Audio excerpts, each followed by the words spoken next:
Inclusive já há reação de vários governadores, já também vamos acompanhar contrários a esse decreto exatamente pela limitação aí no envio de recursos. Mas vamos lá então explicar em detalhes o que significa esse decreto do presidente Lula. O governo federal publicou nesta terça-feira um decreto para regulamentar o uso da força pelos agentes de segurança pública do nosso país. Segundo o texto, armas de fogo devem ser utilizadas como, abre aspas, medida de último recurso e o nível da força empregado deve ser compatível com a gravidade da situação. O texto foi publicado no Diário Oficial da União e assinado pelo presidente Luiz Inácio Lula da Silva e também pelo ministro da Justiça e Segurança Pública, Ricardo Lewandowski. Os armamentos devem ser utilizados como medida de último recurso.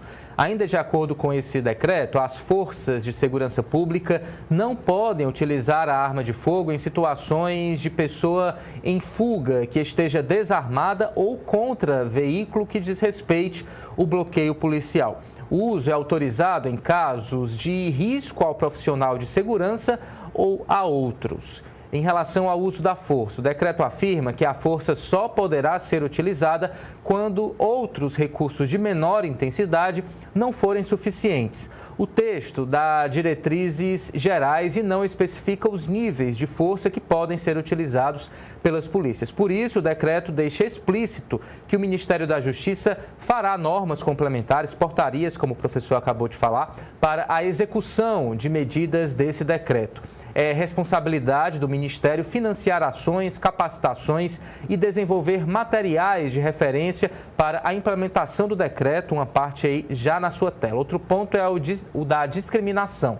Uma das diretrizes a serem seguidas é que os profissionais de segurança pública não podem agir de forma discriminatória em relação à cor da pele, identidade de gênero e também orientação sexual, só para citar um exemplo, né, para a gente então ter noção. Produção, tá aí então o decreto na tela. Eu queria só que vocês também colocassem depois informações sobre a reação dos governadores para a gente entender aqui como isso repercutiu entre as principais autoridades, principalmente governadores de direita, né? Então a gente tem aí na tela alguns detalhes desse decreto. Capítulo 2 fala aí do uso diferenciado da força, né? Como a gente falou, deverá ser utilizada de forma diferenciada, com a seleção apropriada do nível a ser empregado em resposta a uma ameaça real ou potencial, com vistas a minimizar o uso de meios que possam causar ofensas, ferimentos ou mortes, tá? Então, um dos trechos mais importantes desse decreto.